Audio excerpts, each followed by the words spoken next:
गिरावट के चलते रतलाम के किसान खून के आंसू रो रहे हैं।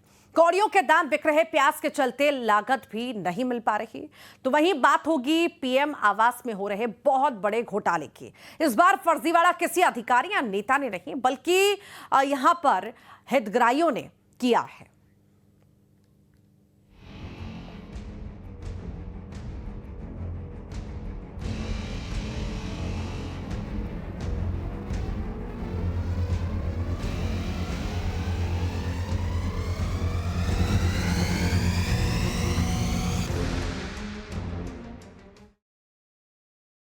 कर लेते हैं प्याज के गिरते दामों की। जिन्होंने प्याज किसानों को धोखा दे दिया है। जिले में प्याज की बम्पर आवक से प्याज किसानों की भारी नुकसान किसानों को भारी नुकसान इस वजह से उठाना पड़ रहा है। अच्छे दाम की आस में प्याज किसानों ने पिछले 6 से 8 महीनों से प्याज रोक रखी थी, लेकिन जिले में अचानक प्याज की बम्पर आवक से किसानों को अब प्याज 4 रुपए किलो में बेचनी पड़ रही है, जिसके चलते उनकी लागत भी नहीं निकल पा रही है और निराश किसान 4 रुपए किलो में अपनी प्याज बेचने को मजबूर हो चुके हैं। आपको जानकारी दें कि जिले में 7,000 हेक्टेयर से अधिक क्षेत्र में प्याज की बुवाई की गई थी और इधर मध्य प्रदेश की कई मंडियों में किसानों को प्याज का सही भाव नहीं मिल रहा और रतलाम में प्याज के दामों में आई गिरावट के चलते किसान बेहद परेशान हैं।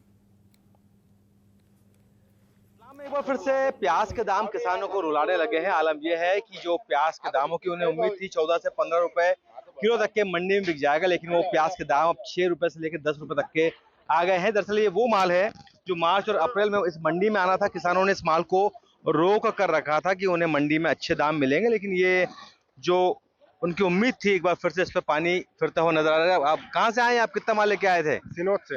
क्या रुपए का यहाँ पे? 760 रुपए। 7 रुपए किलो। क्या उम्मीद थी? आप कितना बिकना था? 10 रुपए तो बिकना था। नुकसान हुआ इस बार? वो तो कब से रोक के रखा था आपने माल? ये 6 महीने हो गए। 6 महीने से। देखिए किसानों ने 6 महीने से माल रोक के रखा है। पूरी मंडी जो है यहाँ पे हजारों की संख्या में जो है किसान यहाँ पे आए हुए हैं। कहाँ से आए हैं आप? कितना माल लेके आए हैं? बनबना। कितना माल लेके आए हैं? ट्रॉली लेके आए 30 क्विंटल। कितनी उम्मीद है? कितना बिकना चाहिए? अब क्या पता, 8-10 रुपए चल रहा है। 10 रुपए चल रहा है यहाँ पे। और कितना मिलना चाहिए तो फायदा होगा? इसमें क्या फायदा है? इसमें तो लागत भी निकल रही है। हाँ। कब से रोक के रखा है माल आपने? 7 महीने हो गए, 7-8 महीने हो गए रोक के रखा था। और ज्यादा जानकारी लेंगे, सहयोगी सुधीर जैन हमारे साथ जुड़ रहे हैं, उनसे जानकारी लेंगे वहां पर हालात आखिर कैसे बने हुए हैं, किसान क्या कुछ कहते हैं। सुधीर, क्या कहते हैं वहां के किसान और जिस तरह से लगातार इसके रेट गिर रहे हैं प्याज के, किसान परेशान हो रहे हैं, आखिर क्या इसका हल निकलेगा अब? देखिए रतलाम जिले में करीब 2,90,000 हेक्टेयर क्षेत्र में सोयाबीन की फसल बोई जाती है और अभी हम खड़े हैं रतलाम के सैलाना क्षेत्र में, जहाँ का गांव है आंबा और करिया रोड पे खेत स्थित है। और खेत की हालत मैं आपको पहले दिखा देता हूँ कि खेत किस तरह से अति वृष्टि और पीला मोजेक की वजह से पूरी तरह से सोयाबीन की जो फसल है वो बर्बाद हो गई है। सैलाना कस्बे का ये गाँव है और बड़ी संख्या में जो किसान है वो इस बार परेशान है। 75 इंच के करीब इस पूरे क्षेत्र में बारिश हुई है।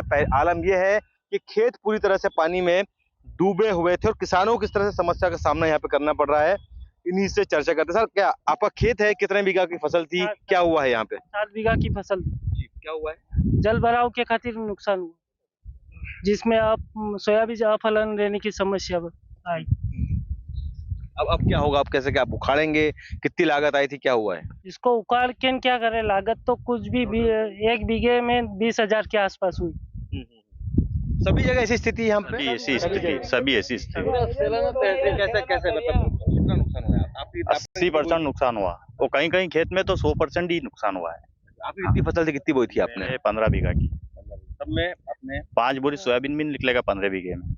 ये स्थिति है मेरे यहाँ। कितना पैसा आपका इसमें लॉस हुआ कुल मिला? कितना आपकी लागत कितनी थी आपकी? 15 से 20 हजार रुपया 1 बीघा का खर्चा है। गर्मी से मतलब वहाँ कहीं जोते बोई, बिजवारा, खाद, दवाई, ये डबल बार भी बोया हमने।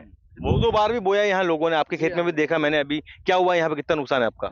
सर ये 15 से 20 हजार रुपए पर बीघे के हिसाब से खर्चा हो गया लगभग किसानों का और 100% नुकसान हो गया सर हमारा। अब देख लीजिए आपके सामने वो खेत है, जैसे यहाँ तो खड़े तो यहाँ पे भी ये। कितनी बार फसल बोई थी आपने? सर हमने 2 बार फसलें बोई है और दो बार बोने के बाद भी ये कंडीशन है कि सर अभी उसमें से 10 किलो बीज भी नहीं निकलेगा सोयाबीन। तो आपने कितनी बोई थी, कितने बीघा का खेत है आपका? अपना 40 बीघा जमीन है, पूरी की पूरी सोयाबीन खराब है। 40 बीघा? हाँ आपका नुकसान तो बहुत लंबा है। हाँ, वैसे तो सभी के साथ इतनी जमीनें हैं, लेकिन वो अभी आंकड़ा एक बता रहा है कि यार खेत के पास इतना ही खेत है इनका, इसलिए बाकी सबकी जमीनें भरपूर है। करीब करीब जितने किसान हैं जिनसे हमारी चर्चा हो रही है, दादा कितने बीघा खेत में क्या लगाया था आपने और अभी क्या स्थिति है आपकी? अब मैंने 7 बीघे में लगाई थी और 2 बीघे में तो 2 बार वही 2 ही बार खत्म हो गई। दोनों बार खत्म? हाँ, नहीं, एक बार 2 बाकी तो है, पर वो ऐसी स्थिति है। अब मैं रहने वाला करिया गाँव। हाँ, पूरे क्षेत्र में यही? हाँ, ये स्थिति है। तो सैलाना क्षेत्र का जो विधानसभा क्षेत्र है उसके लगभग जितने भी गांव हैं वहाँ किसानों का यही कहना है कि सभी जगह इसी तरह की स्थिति है। आपने कितनी सोयाबीन बोई थी यहाँ पर अभी? अब क्या 15 बीघा की, उसमें कुछ ऐसे देखे जैसे दिख रहा है अभी, जैसे बिना फली के खड़े हैं पौधे, पानी भरने की वजह से सब फूल और वो खराब हो गए, जिसकी वजह से पूरी तरह मतलब काटने जैसी स्थिति नहीं है उसमें अभी। हाँ, तालियां माननीय मुख्यमंत्री जी के प्रति प्रेम और उनकी लोकप्रियता का बखान कर रही हैं। बहुत बहुत धन्यवाद आप सभी का। अतिथि में हम ईश्वर का स्वरूप देखते हैं और जब अतिथि हमारे प्रदेश के मुखिया नेतृत्व करता हो तब ये अवसर और भी अधिक विशिष्ट हो जाता है। अब हम अतिथि सत्कार की परंपरा का निर्वहन करने जा रहे हैं। आज के इस बेहद खास कार्यक्रम में एक बार पुनः माननीय मुख्यमंत्री जी का हार्दिक अभिनंदन एवं स्वागत। माननीय मुख्यमंत्री महोदय के अभिनंदन एवं स्वागत के लिए हम आग्रह करते हैं माननीय मंत्री महिला एवं बाल विकास सुश्री निर्मला भूरिया जी से माननीय मुख्यमंत्री महोदय का अभिनंदन करें, स्वागत करें। स्वागत की ओर हम बढ़ रहे हैं और आप सभी की भावनाएं, स्वागत के भाव जो आप सभी के मन में हैं उन्हें हम प्रदर्शित कर रहे हैं। माननीय मुख्यमंत्री जी तक हम स्वागत के भाव को पहुंचा रहे हैं। आग्रह मेरे कैबिनेट मंत्री महिला एवं बाल विकास मंत्री सुश्री निर्मला भूरिया जी से माननीय मुख्यमंत्री महोदय का अभिनंदन एवं स्वागत करें।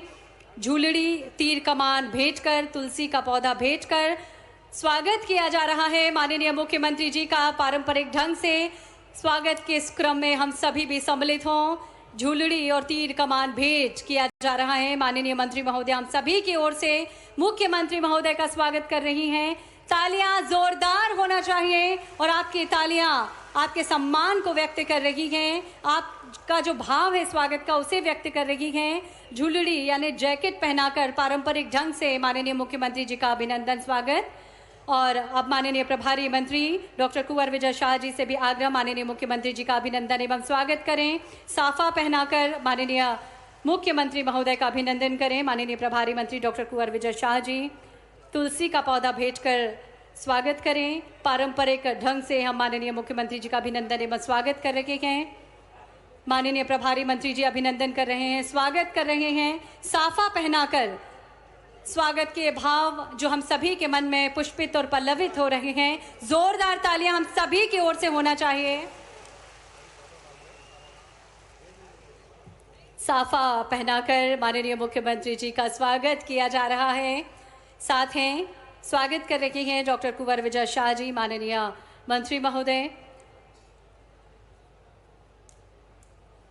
बहुत बहुत अभिनंदन, बहुत बहुत स्वागत माननीय मुख्यमंत्री महोदय। मध्य प्रदेश की आत्मा के स्वर, विकास की गति के सारथी और जन जन की आशाओं के प्रतीक हमारे यशस्वी और लोकप्रिय मुख्यमंत्री जी आज हमारे बीच हैं। निश्चित ही आज का ये कार्यक्रम और आज का ये दिन बेहद खास है। साफा पहनाकर माननीय मुख्यमंत्री जी का अभिनंदन किया जा रहा है। झाबुआ की ओर से आत्मीय अभिनंदन, आत्मीय स्वागत, स्वागत की भावनाएं आप सभी की जो हैं उसे साफा पहनाकर हम माननीय मुख्यमंत्री जी का अभिनंदन कर रहे हैं। तालियां लगातार बजती रहें आदरणीय देवियों सज्जनों।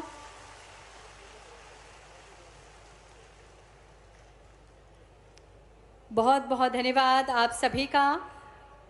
और हमारे अतिथि में निश्चित ही हम ईश्वर का रूप देखते हैं और जब अतिथि हमारे प्रदेश के मुखिया और नेतृत्व करता हो तो निश्चित ही आज का यह अवसर और भी विशिष्ट हो जाता है। माननीय सांसद महोदया से आग्रह श्रीमती अनीता चौहान जी से माननीय मुख्यमंत्री जी का अभिनंदन करें।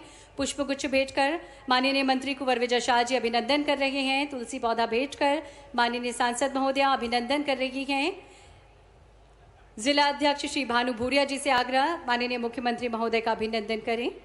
साथ ही बड़ी माला से स्वागत के लिए हम आग्रह करते हैं समस्त मंडल अध्यक्षों से आग्रह, समस्त मंडल अध्यक्ष जो हमारे बीच उपस्थित हैं बड़ी माला से स्वागत करें।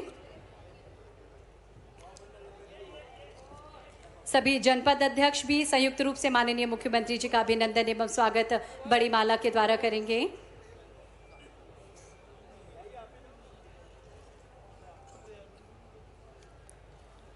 स्वागत किया जा रहा है माननीय मुख्यमंत्री जी का। तालियां हम सभी की जोरदार होना चाहिए।